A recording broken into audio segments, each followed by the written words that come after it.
La radio HD FM. La voix des communautés au cœur de l'action humanitaire, la voix des humanitaires au service des communautés. C'est l'heure de votre journal en français. Mesdames, Messieurs, bienvenue dans ce journal sur la radio Humanité et Développement HDFM. Les titres. À Kita, le projet Fitness Yeli renforce l'éducation par la dotation de fournitures scolaires essentielles. Solidarité et inclusion. L'association malienne des personnes de petite taille au chevet des populations vulnérables dans la région de Mopti. Ce sont nos titres. Bienvenue à tous. La radio HDFM.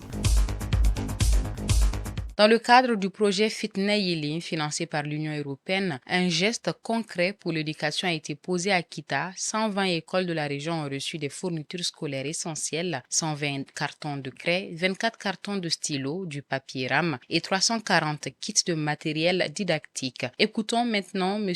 Hamidou Traoré, DAE de Kita, et M. Bakari Dao, coordinateur du projet Fitness Yeli. L'ONG a déjà fait d'autres formations au-delà de la dotation, demander de consolider davantage le partenariat entre l'ONG et la circonscription de l'Académie de Kita.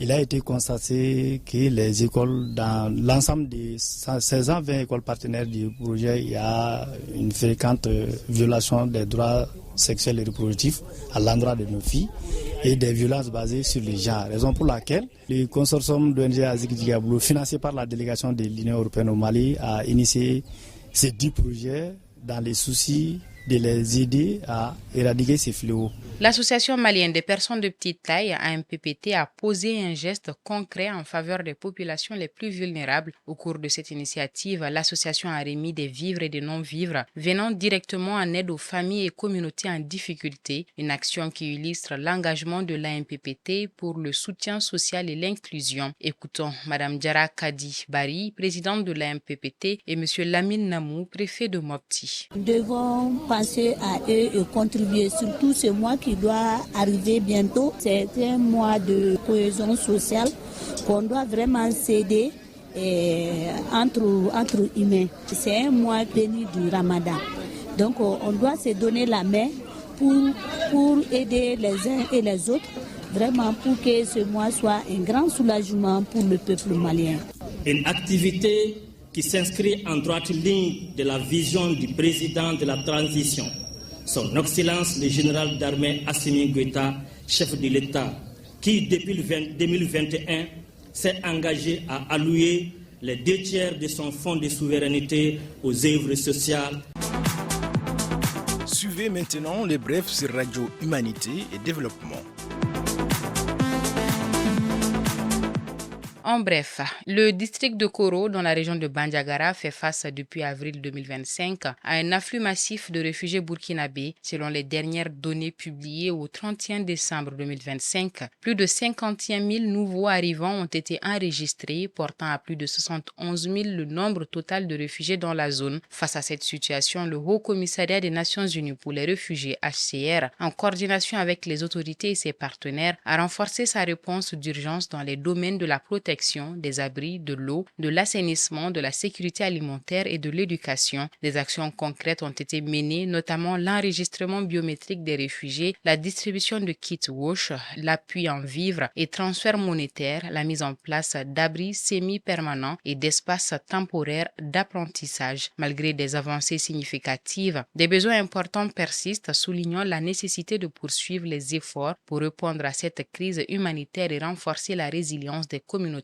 hôtes et réfugiés. Face à l'intensification des dynamiques migratoires au Mali et dans la sous-région, la Croix-Rouge malienne a organisé un atelier d'auto-évaluation sur la migration avec l'appui technique de la Fédération internationale des sociétés de Croix-Rouge et de Croissant-Rouge. Cet exercice stratégique a permis d'analyser les capacités institutionnelles et opérationnelles de l'organisation afin d'améliorer la prise en charge des personnes migrantes déplacées, retournées ainsi que des communautés hôtes. Dans un contexte marqué par la mobilité renforcer les vulnérabilités multiples, l'atelier a abouti à l'élaboration d'un plan d'action structuré visant à renforcer la qualité et l'impact des interventions humanitaires. Une initiative qui confirme l'engagement de la Croix-Rouge malienne à mieux se connaître pour mieux agir au service des personnes en situation de mobilité. En première région, l'Organisation des Nations Unies pour l'alimentation et l'agriculture FAO a engagé un dialogue direct avec les bouchers afin de mieux cerner les défis auxquels ils font face, notamment la hausse des prix du bétail et les difficultés de conservation de la viande avec des impacts sur la sécurité alimentaire. Cette initiative s'inscrit dans le cadre du projet d'appui à la chaîne de valeur bétail-viande financé par l'ambassade d'Espagne au Mali. Des solutions concrètes sont prévues, notamment l'installation de congélateurs solaires, la mise à disposition des tricycles équipés de chaînes de froid et l'aménagement d'étals carrelés pour améliorer l'hygiène. La visite de l'abattoir régional a permis de compléter l'évaluation de terrain en vue de renforcer la résilience et la sécurité du secteur viande dans la région. Regard sur le monde, suivez les actualités internationales sur Radio Humanité et Développement.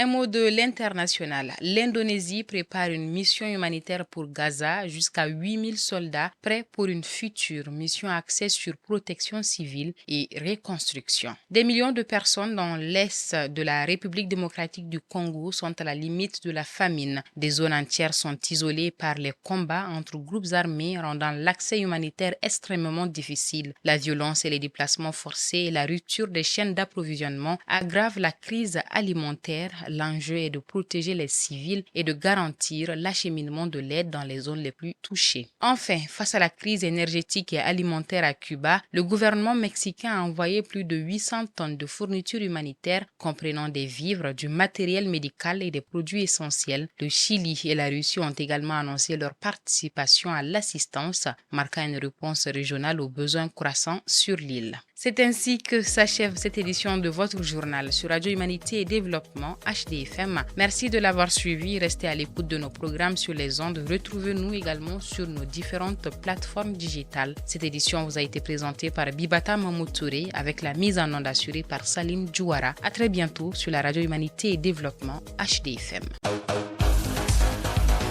La radio HDFM.